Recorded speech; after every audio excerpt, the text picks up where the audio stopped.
Et si vous avez raté la précédente heure de BFM Bourse, on évoquait Uber, parce que l'Europe s'apprête à davantage réglementer les plateformes numériques, type Uber par exemple, apporter davantage de droits sociaux aux travailleurs chez ces plateformes numériques. Uber recule aujourd'hui à Wall Street de 2%, l'une des plus fortes baisses du marché américain. On en parlait avec John Plassard. Si vous avez raté le direct, le replay est disponible. Vous pouvez le consulter sur notre site BFM Bourse. Nos coéquipiers du club, ils sont là.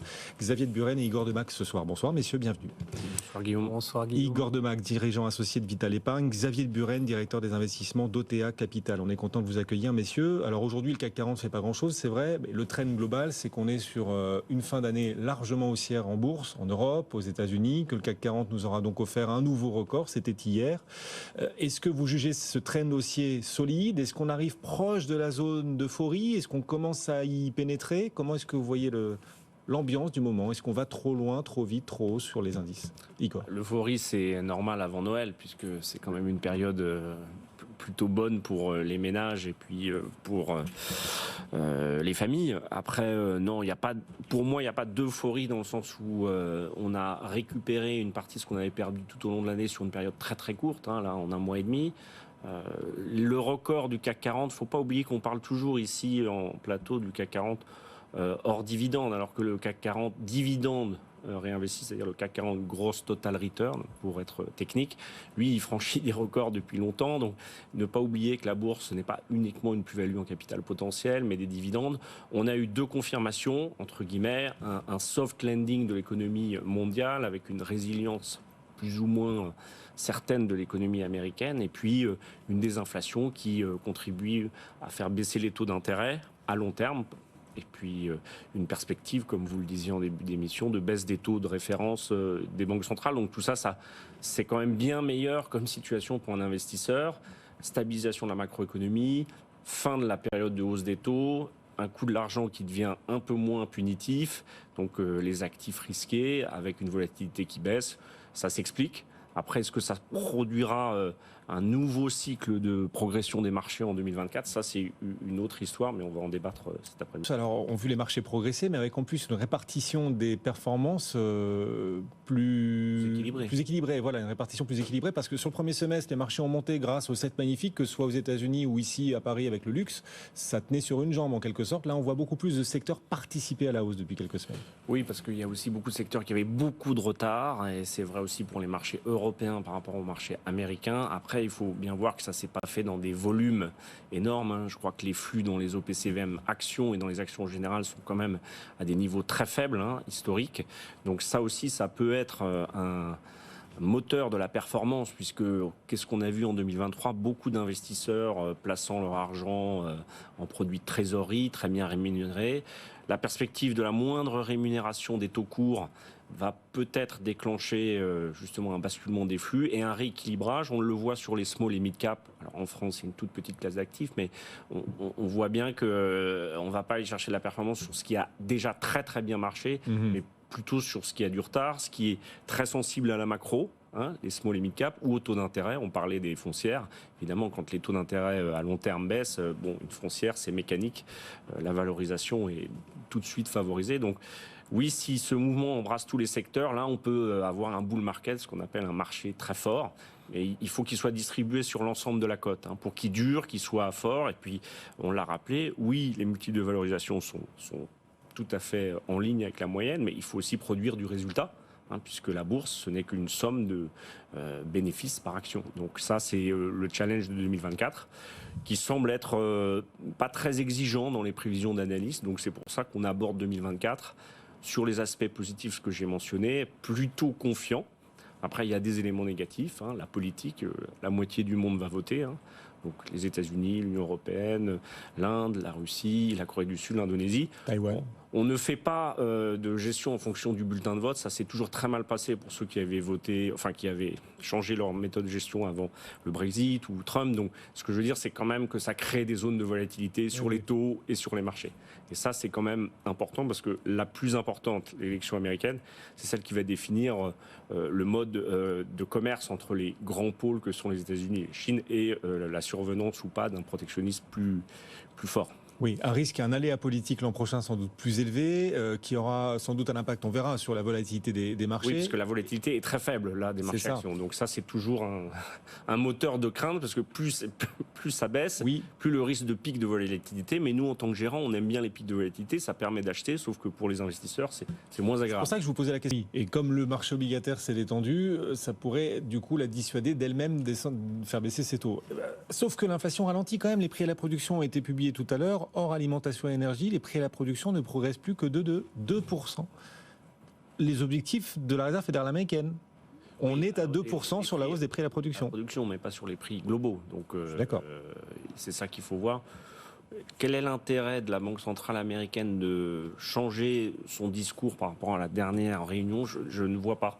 Surtout avant Noël, et puis il y a une année électorale avec une date en janvier, en mars. Enfin, il y a beaucoup de choses qui font que, bon, moi j'aime pas trop me mettre à leur place parce que d'abord c'est une place pas très facile à tenir, mais bon, là le statu quo nous va.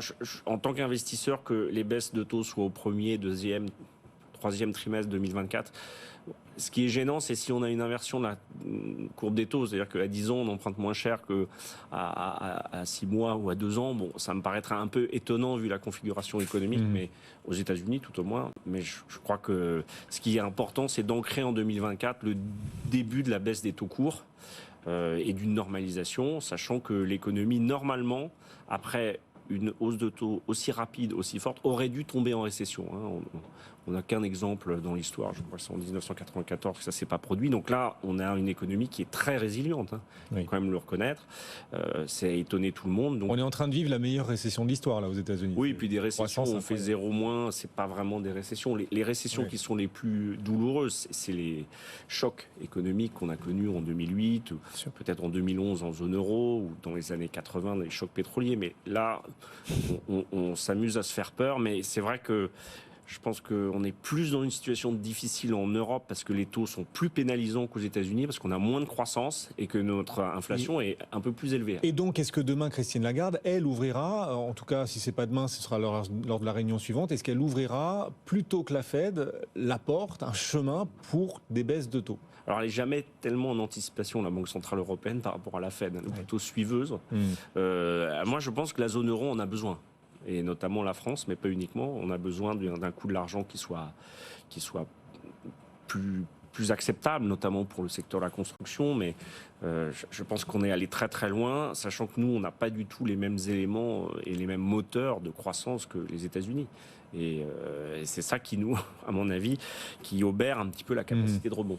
Est-ce qu'en 2024, les marchés vont davantage s'inquiéter du niveau de l'endettement public ? Les déficits et l'endettement américain qui progressent. La France qui annonce aujourd'hui, l'agence France Trésor, que la France a emprunté en moyenne cette année à un taux de 3,15%. C'est 5 fois plus, c'est un taux 5 fois plus élevé que sur la période 2009-2020. Est-ce que pour le marché en 2024, ça va devenir enfin un sujet ou toujours pas ?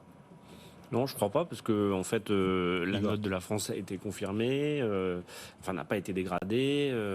L'Italie, ça se passe mieux que prévu. Bon, le sujet, je pense, du déficit global dans les économies occidentales, disons très endettées, il perdure.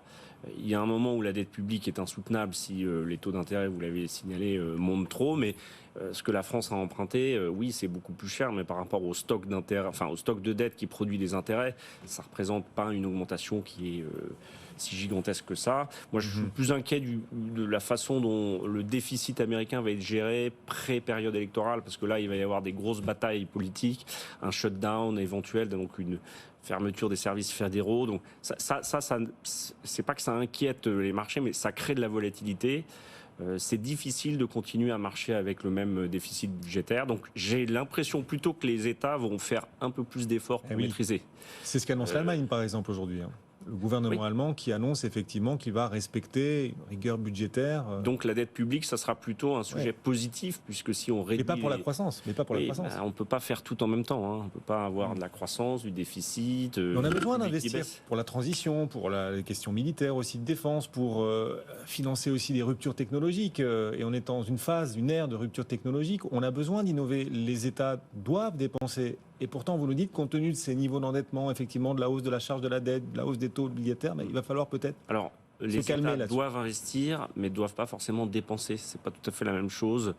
Une dépense et un investissement. Un investissement, c'est quelque chose qui doit produire du cash flow. Une dépense, c'est en général pour régler un besoin immédiat. Et on sait que ces derniers temps, on a quand même fait beaucoup de chèques.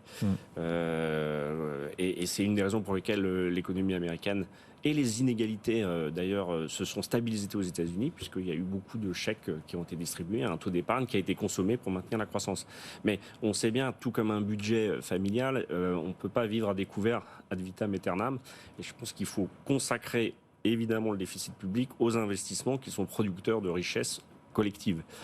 La dépense publique pour la dépense publique, on connaît les risques de ce genre de pratique. Et puis, vous voyez bien, aux États-Unis, ce qui est le moteur de la croissance, c'est plutôt l'investissement, entre guillemets, privé-public, mais les grosses entreprises, les gigafactories, toutes ces entreprises. Et je crois que les investissements des entreprises technologiques représentent sont équivalentes à la totalité des investissements industriels autres que la technologie aux États-Unis. Donc ça veut dire qu'il faut que ça vienne aussi de la sphère privée.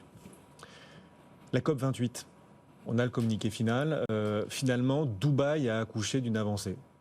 Elle est majeure ou pas, cette avancée ? On rappelle les termes du communiqué, les termes précis, on s'engage, les pays signataires, donc la plupart des pays du monde, s'engagent dans une transition vers l'abandon des énergies fossiles. C'est 30 ans qu'on m'annonce la fin du pétrole, la fin des ressources disponibles, donc je suis un petit peu plus méfiant. En plus, c'est assez facile pour les pays du Golfe de dire qu'ils vont sortir du pétrole, parce que si tous les autres sortent, eux, ils peuvent le garder, ils n'ont pas besoin d'en avoir beaucoup. Nous, on a malheureusement un gros déficit, on doit relancer la filière nucléaire qui était une des solutions, une des réponses, et puis on voit bien que c'est très lourd, très long, donc bon... Oui, dans le temps, on espère tous avoir un carburant qui pollue peu ou moins et qui soit peu dangereux, mais on ne va pas pouvoir... réussir à tout faire, donc c'est une question de temps, mais je suis assez d'accord avec le sondage. Je ne pense pas que les pétrolières, d'abord parce qu'elles ont beaucoup d'argent et qu'elles vont elles aussi se diversifier, soient vraiment à risque à court terme. Bon, aujourd'hui, Total Energy progresse, par exemple, alors que le CAC 40 à quelques minutes de la clôture, on est à 7 minutes de la clôture, on recule de 0,2% sur le CAC. Total Energy gagne en ce moment, au contraire, 0,23%. Vos choix d'allocation pour la suite, dans quoi est-ce qu'il faut choisir d'investir désormais davantage ? Tiens, par rapport à l'année 2023, est-ce qu'on privilégie toujours les 7 magnifiques, ces valeurs qui ont porté l'année 2023, ou on diversifie davantage, plus de cycliques, plus de défensives, les valeurs sous-cotées peut-être ? Alors, la bonne nouvelle, c'est que l'argent est rémunéré, donc en fait, ça se translate à toutes les classes d'actifs, je pense, et les actions... notamment celles qui ont du retard de performance. Je pense particulièrement aux small et mid cap qui ont beaucoup souffert. Alors on ne peut pas construire des portefeuilles uniquement sur des small et mid cap, mais vous l'avez rappelé avec l'opération sur S2I. Le mouvement de sortie de code des small et mid cap, il avait commencé aux États-Unis depuis assez longtemps. Je pense qu'il y a des vrais sujets, et puis mieux diversifier. Et puis mieux équilibré. Alors on dit toujours l'Europe a du retard, il faut privilégier l'Europe. En fait, l'Europe, pour un épargnant européen, c'est naturel. Il y a des choses aux États-Unis, hors la sphère valeur technologique, il y a beaucoup de retard. Donc si l'environnement macroéconomique est stabilisé, on peut avoir en fait de la performance un peu partout, et notamment sur l'obligataire, même si on a consommé une partie de la performance en octobre-novembre. La Chine, on y retourne ou pas ? Je vous pose la question parce que pour la première fois, la bourse indienne passe devant la bourse de Hong Kong en termes de capitalisation aujourd'hui. Ouais. La bourse indienne, désormais en capitalisation, est supérieure, au-dessus de la bourse de Hong Kong, et s'installe au 7e rang des plus grandes capitalisations boursières mondiales. La Chine, je pense, et moi j'étais depuis très longtemps dubitatif, entre guillemets, sur l'univers d'investissement chinois. Je ne fais pas de commentaires sur le régime politique chinois, mais c'est difficile pour un investisseur. Il y a une opacité des chiffres macroéconomiques, une croissance qui a été divisée par 2,5, une démographie très défavorable, une gouvernance qui n'est pas la même que la nôtre. Donc bon, c'est vrai qu'aujourd'hui... Même si c'est au tapis, on n'y va pas. Oui, mais il y a des raisons aussi. Il y a des raisons qui sont à mon sens valables. Il y a beaucoup de choses à faire ailleurs, donc c'est pas la peine de trop se diversifier non plus. Merci messieurs. Igor Demac, dirigeant associé de Vital Épargne, Xavier de Buren, directeur des investissements d'OTA Capital. Bonne soirée et bon retour.